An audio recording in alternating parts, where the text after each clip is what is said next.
자, 이번에도 여러분에게 한번 생각해 보도록 질문을 할게요. 여러분이 처음 가는 길이 있어요. 여기가 어디지 도저히 생각해도 모르겠어요. 외국이라고 생각해 봅시다. 처음 가는 길에 누구와 같이 가면 제일 좋을까요? 목사님? 여러분의 부모님? 그럼 누구랑 같이 가면 좋을까? 누구? 핸드폰이랑.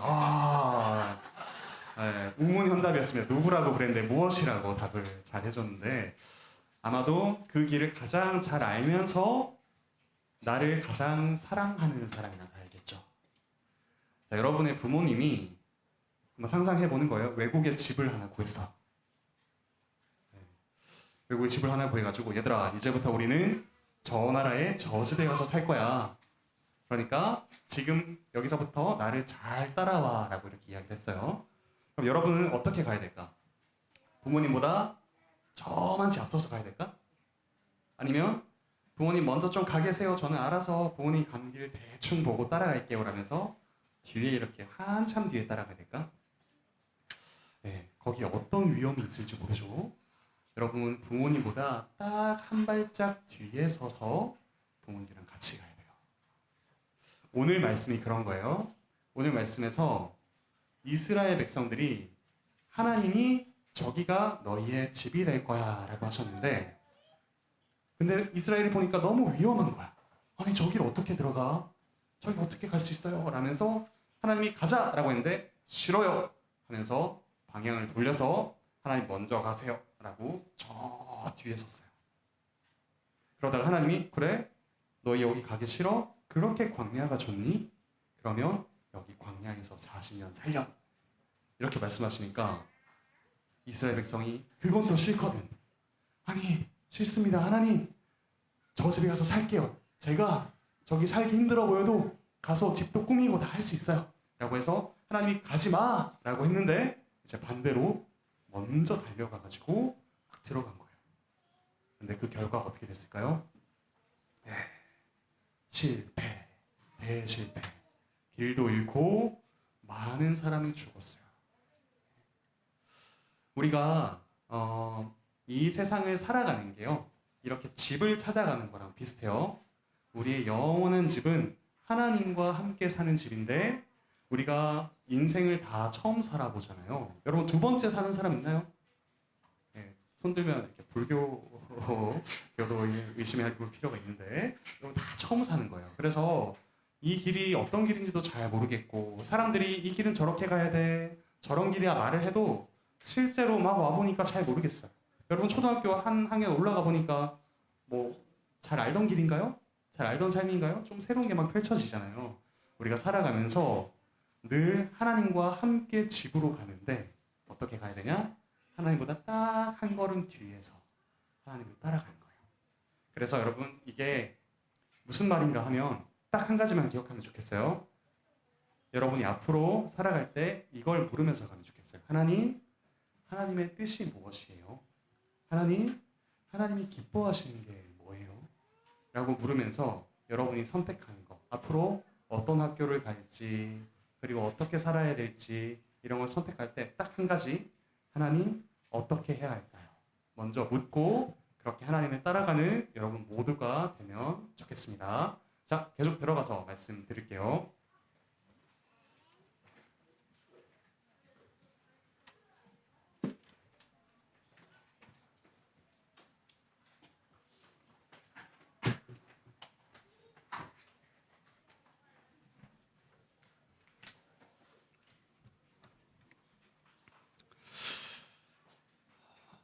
삶을 살아가면서 실패를 계속해서 하고 싶은 사람은 없습니다.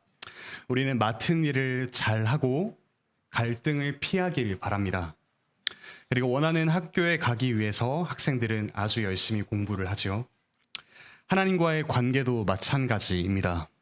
우리는 되도록 죄를 짓지 않고 거룩하게 살길 원합니다. 그래서 우리는 모든 일, 특히 하나님께 순종하는 일에 열심을 냅니다. 그렇지만 살다 보면 어떻습니까? 대부분 처음 결심이 무너집니다. 대학생이 되어보니 대학에 합격한 기쁨도 잠시일 뿐 공부가 귀찮고 힘들어집니다. 제가 이제 개강해서 우리 SFC 친구들한테 요즘 어떤 일이라고 물어보면 종강하고 싶어요가 가장 먼저 나오는 말입니다. 그리고 이리저리 치이다 보면 직장 생활도 그리고 사람 간의 관계도 적당히 하게 됩니다. 안타깝게도 하나님으로 인한 기쁨도 사그라들고 죄와 타협하며 이렇게 말합니다. 다 그렇게 살지 않나요? 이스라엘 백성도 마찬가지였습니다. 그들은 애굽에서 구원받은 큰 감격이 있었고 하나님을 향한 새로운 열심이 있었습니다. 하지만 광야에 들어서자 이 열심은 곧장 식어버립니다. 그리고 삶의 방향도 꺾여버립니다. 특히 약속의 땅 가나안에 대한 정탐 보고를 듣고 난 후에 도저히 자기들이 가지 못할 곳이라는 생각에 하나님과 지도자 모세, 아론을 원망하고 집단 봉기를 일으킵니다. 그러자 하나님께서는 그들에게 벌을 내리십니다. 하나님께서 우리의 열심이 식고 방향이 꺾일 때 가만히 내버려 두지 않으십니다. 때로 우리 죄의 결과로 어려운 일을 겪게 하기도 하십니다.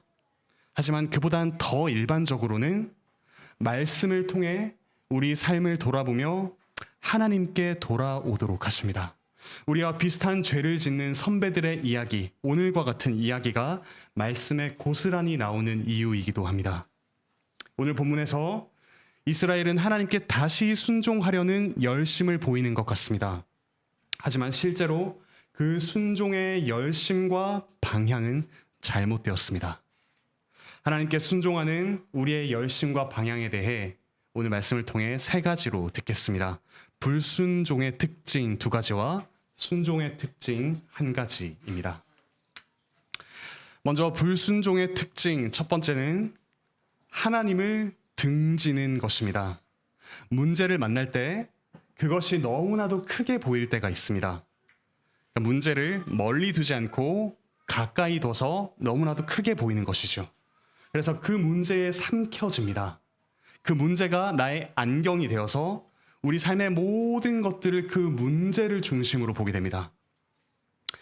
나 자신과 하나님 역시 마찬가지입니다. 그때 나는 문제에 비해서 너무 초라해 보이고 하나님은 너무나도 멀리 떨어져 계신 것처럼 보입니다.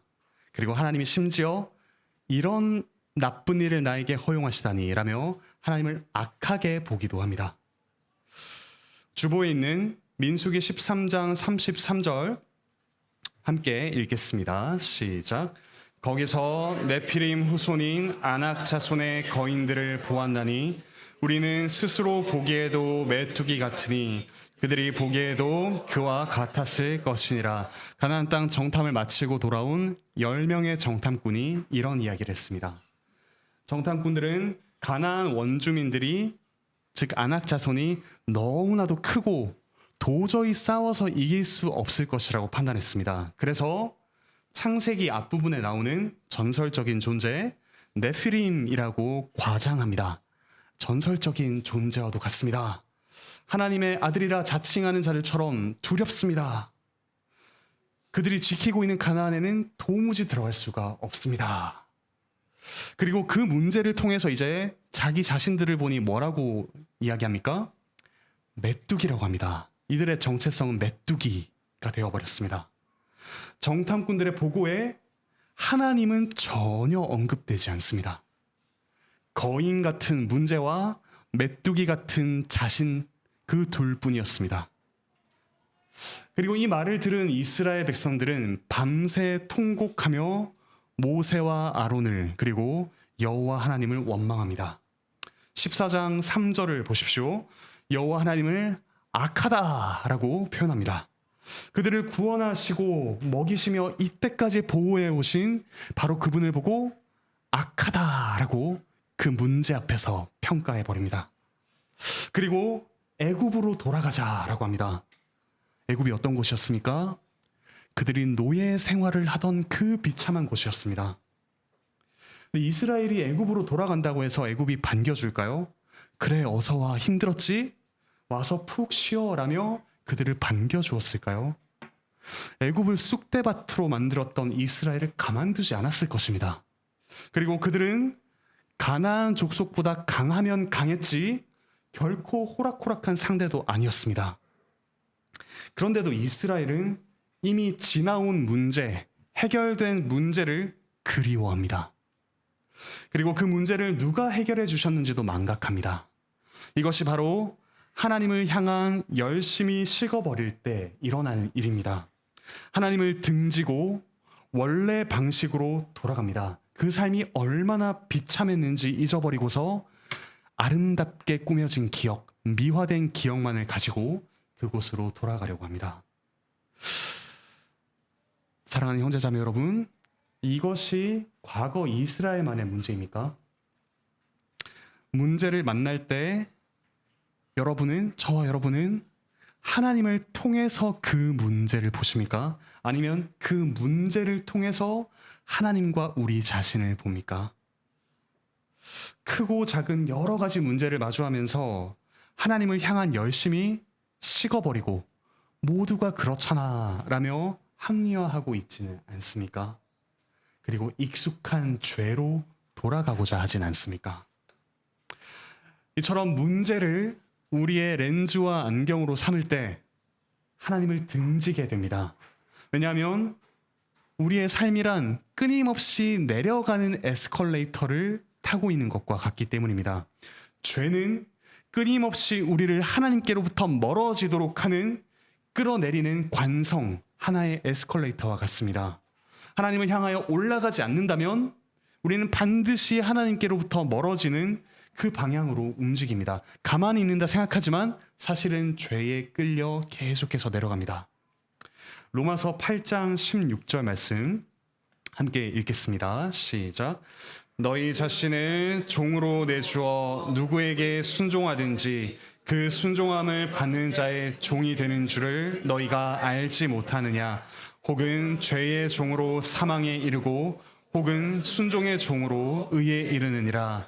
내려가는 에스컬레이터 위에서 우리는 가만히 있으면 죄의 종으로 사망에 이르지만 우리가 의에 순종할 때 우리는 하나님께 이르는 생명에 이르는 자가 됩니다. 그리고 또 한 가지 분명히 기억해야 할 사실이 있습니다. 하나님의 약속은 늘 문제와 함께 온다는 사실입니다. 그 문제를 피해 달아나기만 한다면 하나님의 말씀이, 하나님의 약속이 이루어지는 경험을 할 현장이 없어집니다. 가나안 땅은 아낙 자손이라는 문제를 마주해야지만 얻을 수 있었습니다. 부활은 죽음이라는 문제를 통과해야지만 경험할 수 있습니다. 하나님께서 약속하신 복은 결코 하나님 없이 문제를 회피하는 방식으로는 누릴 수 없습니다. 오늘 여러분을 움직이는 힘은 무엇입니까? 우리를 구원하신 하나님으로 인한 그 기쁨과 감사가 여러분을 움직입니까? 아니면 또는 하나님을 향한 믿음과 그분의 영광을 위한 열심이 여러분을 움직이게 합니까? 또는 문제 앞에서 하나님을 등지고 계시지는 않습니까? 문제로 인한 두려움 때문에 우리의 열심은 사그라들고 손쉬운 죄를 선택하고 계시지는 않습니까? 가정과 학교와 직장에서 무엇 때문에 또 어느 방향을 향해 우리가 살아가고 있는지 정직하게 돌아봅시다. 우리 눈에 문제라는 안경을 쓰며 모든 것을 판단하고 있지는 않은지 돌아봅시다. 하나님께서 우리 눈에서 이 문제를 적절히 떼어 놓으셔서 우리가 그 문제를 바로 볼 수 있도록, 하나님과 우리 자신을 바로 볼 수 있도록 그 눈을 주시도록 함께 기도합시다. 그리고 하나님을 향한 열심을 회복하도록 우리 함께 기도합시다. 이처럼 열심히 식지 않도록 하는 것이 참으로 중요합니다. 그런데 또 한편으로는 열심을 내는 것도 문제가 됩니다. 그것이 바로 불순종의 또 다른 특징으로 이어집니다. 불순종의 두 번째 특징은 하나님보다 앞서가는 것입니다. 하나님을 등진 이스라엘을 향해 하나님께서 큰 벌을 내리셨습니다. 그들이 불평하고 원망한 그대로 40년 동안 광야를 방황하도록 하십니다. 여호수아와 갈렙을 제외하고 20세 이상의 모든 사람들이 광야에서 죽고 그 자손들만이 가나안으로 들어가도록 하십니다. 그 본보기로 나머지 정탐꾼 10명을 모두 죽게 하십니다. 이 말씀을 들은 이스라엘은 어떻게 반응합니까? 39절에서 크게 슬퍼합니다. 여기서 슬퍼한다라는 말은 출애굽기 33장 4절에도 나옵니다. 하나님께서 금송아지를 만든 이스라엘과 나는 더 이상 함께하지 않겠다라고 말씀하시자 백성들이 슬퍼하며 회개하는 장면에서 나옵니다. 마찬가지로 오늘 말씀에서 이스라엘 백성이 슬퍼하는 것은 적어도 표면적으로는 회개하는 모습입니다. 그리고 이들은 말로만 슬퍼하고 회개하지 않습니다. 열심을 내어 행동합니다. 40절을 보십시오. 아침에 일찍이 일어나 산 꼭대기로 올라갑니다. 그러면서 말합니다. 이것 보세요. 우리가 여호와께서 말씀하신 그곳으로 지금 올라가고 있습니다. 이것이 우리의 회개입니다. 얼마나 진정성 있는 모습입니까? 그토록 두려워하던 문제를 이제는 정면으로 맞서려고 하고 있습니다. 이를 위해 아침 일찍 일어나 산 꼭대기로 올라가는 모습. 하나님의 말씀을 이루기 위해 아침 일찍 일어나 산 꼭대기로 올라가는 모습. 누군가가 떠오르지 않습니까? 이삭을 바치라는 말씀에 곧바로 순종한 아브라함의 모습이 떠오릅니다. 창세기 22장 3절을 보십시오. 아브라함이 아침에 일찍이 일어나 하나님이 자기에게 일러주신 곳으로 가더니, 아브라함이 한 모습을 그대로 따른 정도, 이 정도면 하나님께서 이스라엘의 회개를 받아주실 만합니다. 하지만 그들의 이런 열심이 바로 문제의 핵심이었습니다. 오늘 말씀 41절을 보십시오. 모세는 그들의 행동을 보고 뭐라고 평가합니까? 여호와의 명령을 범하는 것이다 라고 합니다. 범한다라는 말은 건너간다라는 뜻입니다. 여호와의 말씀이 여기까지라고 한 경계를 지나가는 것을 이야기합니다. 이상하지 않습니까? 이스라엘은 죄를 회개하고 하나님의 말씀을 다시 지키려고 열심을 내고 있습니다. 그런데 하나님께서는 왜 그들의 순종을 받아주지 않으실까요? 열심의 정도보다, 진정성보다 방향이 더 중요하기 때문입니다. 하나님께서는 분명히 처음에 가나안 땅을 향하여 가라고 말씀하셨습니다. 하지만 이스라엘이 그 말씀에 순종하지 않자 이렇게 말씀하셨습니다. 14장 25절 말씀입니다. 아말렉인과 가나안인이 골짜기에 거주하나니 너희는 내일 돌이켜 홍해 길을 따라 광야로 들어갈지니라. 이스라엘의 회개는 그들의 마음대로 해서는 안 되었습니다. 짧고 굵은 회개를 하고 가나안 정복이라는 큰 문제로 바로 뛰어드는 것은 하나님이 원하는 방식이 아니었습니다. 그들의 열심은 광야라는 길고도 괴로운 회개로 드러나야 했습니다. 진정성과 열심의 크기는 분명 중요합니다. 하지만 그 열심의 방향은 하나님의 말씀을 따라야 합니다. 하나님보다 앞서서는 안 됩니다. 아브라함은 어땠습니까? 그는 하나님의 말씀에 순종하기 위해 아침 일찍 일어났습니다. 부지런한 순종이었습니다. 하지만 이스라엘은 하나님의 말씀을 뒤집기 위해, 하나님의 평가와 판단을 뒤집기 위해 아침 일찍 일어났습니다. 40년 이내에 광야에서 죽으리라는 그 하나님의 판결을 자기들의 열심으로 뒤집으려고 노력했습니다. 부지런한 불순종입니다. 이처럼 이스라엘은 하나님을 뒤에 두고서 문제를 직접 마주하고자 했습니다. 우리가 믿음으로 세상에 나아갈 때 종종 하나님께서 우리의 든든한 백이 되신다, 우리의 후원자가 되신다 라고 말하곤 합니다. 하지만 우리의 위치는 하나님의 앞이 아니라 하나님의 뒤여야 합니다. 하나님께서는 우리의 뒤가 아니라 우리의 앞에 계셔야 합니다. 사랑하는 형제자매 여러분, 우리는 어떻습니까? 우리의 열심은 하나님의 말씀이 가리키는 그 방향을 향하고 있습니까? 아니면 나의 열심의 정도, 나의 진정성이 중요하지 어느 말씀이 구체적으로 여기 적용되는지는 중요하지 않다라고 여기고 계시진 않습니까?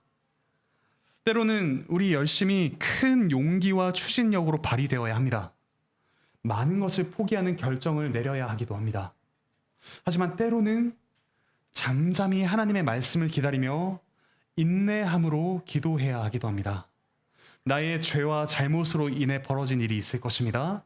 그것을 무마하기 위해 분주하게 움직이기보다는 자숙하고 하나님과의 관계를 회복하기까지 열심으로 기다려야 할 때가 있습니다.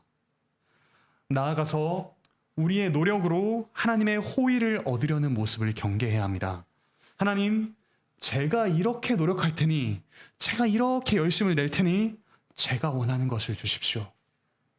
이렇게 말하며 최선을 다해 살다가 하나님께서 원하는 것을 주시지 않으면 원망하기가 얼마나 쉬운지 모릅니다. 잠잠히 하나님의 때를 기다립시다. 하나님이 나의 소원을 당연히 들어주시는 내 편이라는 생각을 내려놓아야 합니다. 하나님은 우리 마음대로 길들일 수 있는 분이 아니시기 때문입니다. 오히려 하나님의 말씀에 우리의 삶을 조율해야 합니다. 개인적인 결정이든 가정의 결정이든 우리 교회의 결정이든 성급하게 결론을 내리지 맙시다. 나의 기분에 따라 당장 보이는 필요에 쫓겨서 결정하지 마시길 바랍니다. 그리고 무엇보다도 혼자 결정하고서 통보하지 마시길 바랍니다. 무엇이든 결정하기 전에 하나님의 뜻을 구하십시오. 구체적으로는 주일에 선포되는 말씀과 평소에 읽는 말씀에서 하나님이 어떤 분이신지, 우리의 삶이 어떠해야 하는지 더 구체적으로 주목하시길 바랍니다. 그리고 형제 자매들의 권면에 귀를 기울이십시오. 하나님과 우리의 삶을 정직하게 비춰주는 권면이라면 겸손히 귀를 기울이시길 바랍니다. 서로 겸손하고 온유하게 그리고 지혜롭게 하나님보다 서로 앞서지 않도록 권면합시다. 이처럼 하나님의 말씀과 교회의 권면에 귀를 기울이고 기도하며 하나님보다 앞서지 않도록 열심을 냅시다. 마지막으로 불순종과 대비되는 순종의 특징입니다. 순종의 특징은 하나님을 뒤따르는 것입니다. 42절에서 모세는 이스라엘의 열심이 반드시 실패할 것이라고 이야기합니다. 그 이유는 여호와께서 그들 중에 계시지 않기 때문이다 라고 합니다. 모세는 43절에서 여호와께서 그들과 함께하지 않으시는 이유를 이렇게 이야기합니다. 너희가 여호와를 배반하였으니, 여호와를 배반하였으니, 이 말을 문자 그대로 번역하면 너희가 여호와의 뒤로부터 돌아섰기 때문에입니다. 너희가 여호와의 뒤로부터 돌아섰기 때문에, 즉 하나님의 백성이란 원래 하나님의 뒤를 따르는 자들이라는 뜻입니다. 하나님을 등져서도 안 되지만 하나님보다 앞서서도 안 됩니다. 44절에서 여호와의 언약궤와 모세를 남겨두고 싸우러 나간 이스라엘은 45절에서 크게 패배합니다.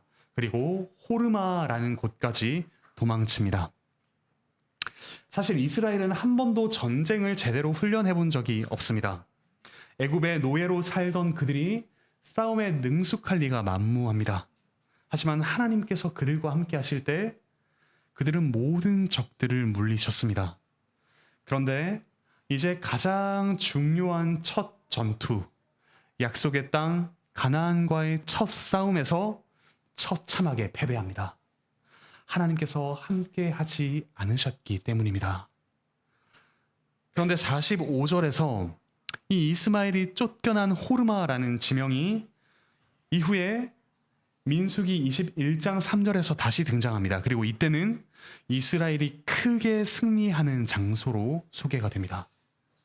여호와께서 이스라엘의 목소리를 들으시자 이스라엘이 가나안 성읍을 진멸하기까지 한다고 합니다.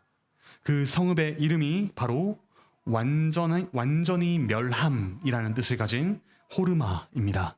하나님께서 함께 하시니 참혹한 실패의 현장이 장엄한 승리의 현장으로 바뀝니다. 스스로를 메뚜기라고 평가했던 정탐꾼들과는 달리 여호수아와 갈렙은 이렇게 이야기했습니다. 민수기 14장 9절 함께 읽겠습니다. 시작. 그 땅 백성을 두려워하지 말라. 그들은 우리의 먹이라. 그들의 보호자는 그들에게서 떠났고 여호와는 우리와 함께 하시느니라. 그들을 두려워하지 말라. 문제의 렌즈가 아니라 여호와께서 함께 하신다는 그 사실을 렌즈로 봤을 때 어떻게 평가합니까? 그들은 네피림이 아니라 우리의 먹이라 라고 합니다. 그리고 여호와께서 우리와 함께 하신다 라고 다른 관점과 다른 힘을 가지고 살아갑니다. 이후에 이스라엘은 가나안을 정복하는 과정에서 그리고 가나안에 정착한 후에도 승리와 패배를 계속해서 번갈아 경험합니다. 승패를 가르는 요인은 하나님과의 동행이었습니다. 하나님께서 이스라엘과 함께 하실 때는 이스라엘이 아무리 열악한 상황이더라도 큰 승리를 거두었습니다. 반대로 하나님께서 함께 하지 않으실 때는 이스라엘이 막강한 힘을 가지고도 패배했습니다. 우리가 이 세상을 살아가는 힘이 바로 여기에 있습니다.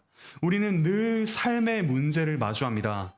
학생들은 공부를 마주하고 또 취업이라는 문제, 직장 생활, 부부 생활, 임신, 출산, 자녀 양육 등 우리는 수없이 많은 문제를 마주해갑니다. 그리고 바로 그 문제와 함께 하나님의 약속이 있습니다. 우리가 학생으로서, 직장인으로서, 남편과 아내, 부모로서, 그리고 그리스도인으로서 그 자리에, 그 부르심에, 그 문제 앞에 응답할 때 하나님께서 그분의 영광을 보여주시겠다는 약속이 있습니다. 우리를 통해 바로 그 자리가 복의 현장이 될 것이다 라는 약속이 있습니다. 흠 많고 연약한 이 교회에서도 하나님을 예배할 때, 힘써 교회를 세워갈 때 바로 주님이 교회를 세우고 계신다는 그 사실을 발견하게 될 것입니다. 우리가 장차 누릴 영원한 구원을 앞당겨 누리는 현장이 바로 이 교회가 되게 하실 것입니다. 문제를 마주하지 않는 이상 또는 하나님보다 먼저 앞서가서 자신이 직접 문제를 마주하는 이상 우리는 이 약속을 경험할 수가 없습니다. 그런데 문제는 우리가 너무나도 쉽게 하나님을 등지거나 하나님보다 앞선다는 사실입니다. 죄인인 우리의 힘으로는 도저히 하나님을 쫓아갈 수가 없습니다. 우리의 열심도 부족하고 우리의 방향도 맞지 않습니다. 하지만 하나님께서는 죄인인 우리와 함께 하십니다. 하나님께서 반역한 이스라엘을 보고 너희는 광야로 가라 라고 말씀하시고 그분은 거기에 남지 않으셨습니다. 하나님은 광야에서 40년 동안 이스라엘과 함께 하시며 그들을 먹이시고 그들을 입히시며 그들을 지켜 보호하셨습니다. 싸움에서도 이기게 하셨습니다. 그리고 이제 이스라엘뿐만 아니라 이스라엘만큼이나 죄인인 우리와 함께 하시기 위해 그분이 오셨습니다. 광야 같은 이 세상에 우리 주 예수 그리스도께서 오셨습니다. 그리스도께서는 동정녀 마리아의 뱃속에서부터 우리와 함께 하셨습니다. 그분은 우리처럼 태어나시고 자라시며 굶주림과 갈증을 겪으시고 사랑하시며 그 사랑의 배신을 경험하기도 하셨습니다. 그분은 저만치 앞서 가시면서 따라오지 못하는 우리를 책망하기만 하지 않으셨습니다. 그분은 우리 뒤에 서서 우리에게 끌려다니지도 않으셨습니다. 우리 주님은 인생의 연약함을 우리와 함께 경험하여 아십니다. 그런 우리를 사랑하셔서 열심도 없이 하나님을 등진 우리의 죄를 모두 지셨습니다. 열심의 방향을 잘못 잡고 하나님보다 앞서 버린 이들을 찾아내어 부르십니다. 그분이 앞장서셔서 죄와 죽음의 문제, 우리가 직접 마주해서는 도무지 이길 수 없는 죄와 죽음의 문제를 그분이 한 발 앞장서셔서 해결하셨습니다. 그리고 부활과 영생의 약속을 우리에게 주십니다. 우리와 같이 사람이 되신 분, 우리와 함께 하시는 그분의 또 다른 이름은 바로 임마누엘, 우리와 함께 하시는 하나님이십니다. 히브리서 2장 14절부터 18절 말씀 우리 함께 찾아서 우리와 함께 하시는 하나님이 어떻게 우리와 함께 하시는지 함께 고백하겠습니다. 히브리서 2장 14절부터 18절입니다. 신약 성경 355페이지에 있습니다. 히브리서 2장 14절부터 18절 함께 읽겠습니다. 시작. 자녀들은 혈과 육에 속하였음에 그도 또한 같은 모양으로 혈과 육을 함께 지니심은 죽음을 통하여 죽음의 세력을 잡은 자 곧 마귀를 멸하시며 또 죽기를 무서워함으로 한평생 매여 종노릇하는 모든 자들을 놓아주려 하심이니 이는 확실히 천사들을 붙들어 주려 하심이 아니요 오직 아브라함의 자손을 붙들어 주려 하심이라. 그러므로 그가 범사의 형제들과 같이 되심이 마땅하도다. 이는 하나님의 일에 자비하고 신실한 대제사장이 되어 백성의 죄를 속량하려 하심이라. 그가 시험을 받아 고난을 당하셨은즉 시험 받는 자들을 능히 도우실 수 있느니라. 아멘. 우리와 함께 하시기 위해 그리스도께서는 죽음으로 뛰어드셨습니다. 그러므로 그리스도께서는 지쳐 쓰러져 있는 자이든 등을 돌린 사람이든 저만치 앞서 나가는 사람이든 그 누구도 놓치지 않고 찾아오셔서 그분이 택하신 자들을 그분의 양으로 부르십니다. 그리스도의 양으로서 그분을 벗어나 도망칠 수 있는 사람은 아무도 없습니다. 사망의 음침한 골짜기라도 주께서 나와 함께 하시기에 우리는 기꺼이 갈 수 있습니다. 우리의 목자 되신 그리스도를 따릅시다. 그리스도를 분명하게 여러분의 주님으로 고백하십시오.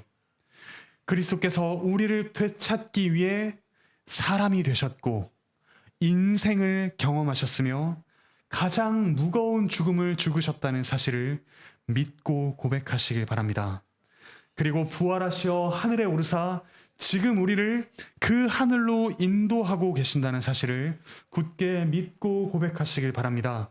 주님이 우리를 인도하신다면 우리가 거쳐가는 모든 문제는 영원한 약속이 이루어지는 것을 경험하는 현장이 됩니다. 우리의 광야는 푸른 초장이 됩니다. 말씀을 맺겠습니다. 우리 삶에는 문제와 하나님의 약속이 늘 함께 있습니다. 때로 그 문제를 너무 크게 보아서 하나님을 등지기도 합니다. 반대로 하나님보다 앞서서 그 문제를 직접 혼자서 해결하려고 하기도 합니다. 하지만 이 광야 같은 인생을 지나는 우리의 걸음은 주님의 한 걸음 뒤, 거기서 주님 뒤를 따르는 삶입니다. 우리 삶은 사랑하는 이와 함께 집으로 가는 길과 같습니다. 아무리 길이 거칠어도 함께하는 기쁨과 그리고 영원히 그분과 함께 살 그 기대 때문에 분명한 고통과 역경도 영원한 문제가 되지 않습니다. 그분의 나를 향한 사랑, 그분을 향한 나의 사랑이 커질수록 문제를 마주할 힘도 커집니다.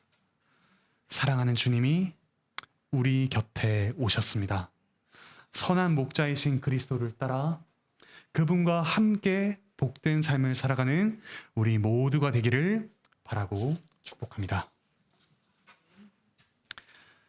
우리 다 같이